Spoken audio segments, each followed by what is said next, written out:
A historic moment in the Middle East as world leaders signed a deal formalizing a ceasefire in Gaza, a deal that President Donald Trump heralded as the beginning of peace in the Middle East. The guns have fallen silent in Gaza, but the battle over what the silence means has just begun. Did the war truly end, or did it simply enter a new, more uncertain phase? Let's find out. As Air Force One carried President Donald Trump home from the Middle East, the landscape receding below marked the contours of a region profoundly altered by recent events. The relentless aerial campaigns that had scarred the Gaza Strip have fallen silent, and for the first time in 2 years, hostages once held in underground captivity are free. This dramatic shift formed the backdrop of President Trump's valedictory tour through Israel and Egypt, a trip designed to showcase a hard-won ceasefire. Yet beneath the surface of these carefully orchestrated diplomatic set pieces, a fundamental and unresolved question lingers, casting a long shadow over the proclaimed victory. Is the war between Israel and Hamas truly over? The narrative presented by the American and Israeli leaders revealed a striking divergence. President Trump, addressing the Israeli Knesset in a lengthy and wide-ranging speech, confidently declared the conflict concluded.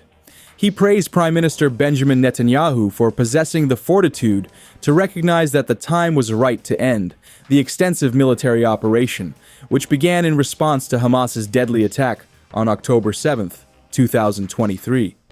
However, this characterization stood in direct contrast to the position held by Prime Minister Netanyahu himself. Just the evening before President Trump's arrival, the Israeli leader had publicly asserted that the military campaign was not over, citing persistent and unacceptable threats to Israel's security from Hamas. This tension underscores the immense political pressure Netanyahu faces from the far-right factions within his own coalition government, who are demanding a continued and forceful military response in Gaza. The dissonance between the two allies was further highlighted by a puzzling diplomatic episode. Despite a last-minute, behind-the-scenes effort by President Trump to secure his presence, Prime Minister Netanyahu declined to travel to Sharm el-Sheikh, Egypt, for the official ceremony marking the ceasefire agreement.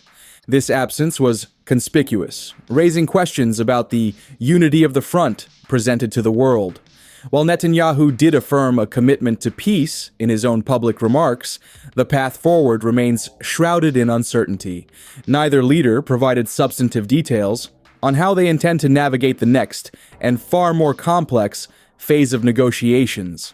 The cessation of open hostilities, while a critical and humanitarian relief, appears to be a fragile prelude to the immense challenges of achieving a durable and sustainable peace, leaving observers to wonder what the future holds for a region at a precarious crossroads.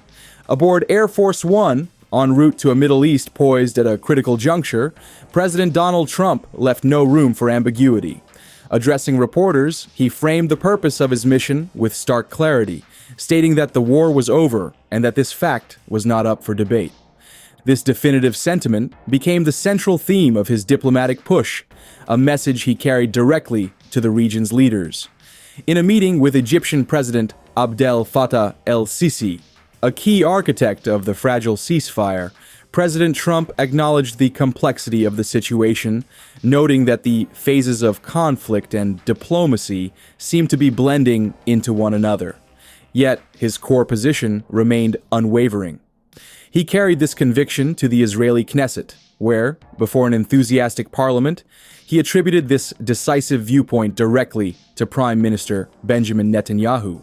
He publicly congratulated the Israeli leader for what he characterized as the courage to declare victory and end the military campaign, suggesting that further conflict would only tarnish Netanyahu's political legacy.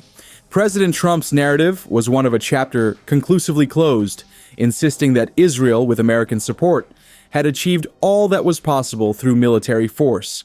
He urged the nation to pivot from the battlefield to the negotiating table, framing the next steps as an opportunity to translate hard-fought victories into the ultimate prize of a lasting peace and broader regional prosperity. This vision for the future is deeply tied to the foreign policy architecture Trump began during his first term.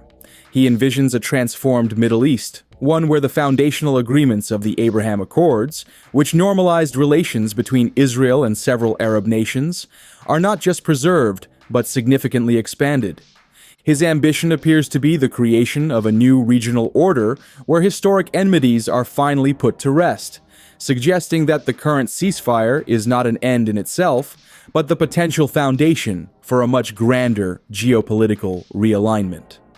The diplomatic mission led by President Donald Trump has now clearly outlined its ambitious endgame, moving beyond the immediate ceasefire to pursue a fundamental reshaping of the Middle East's political landscape.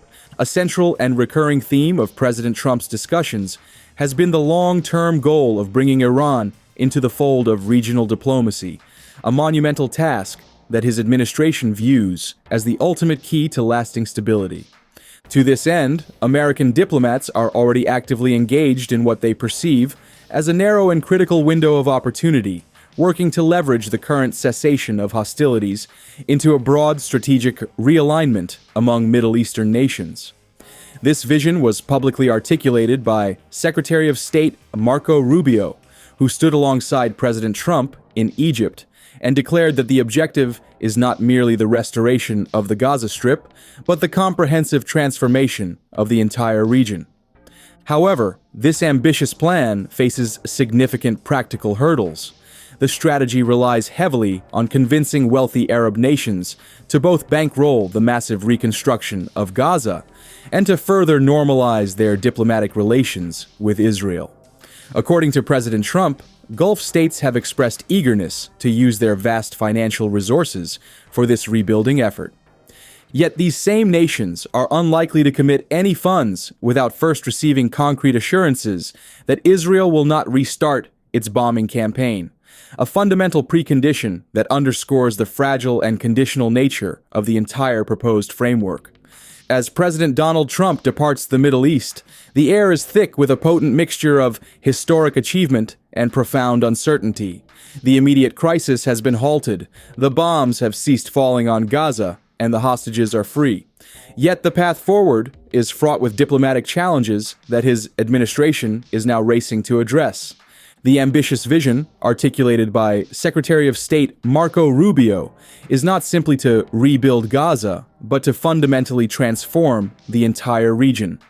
A goal that requires navigating a complex web of alliances and long-standing enmities.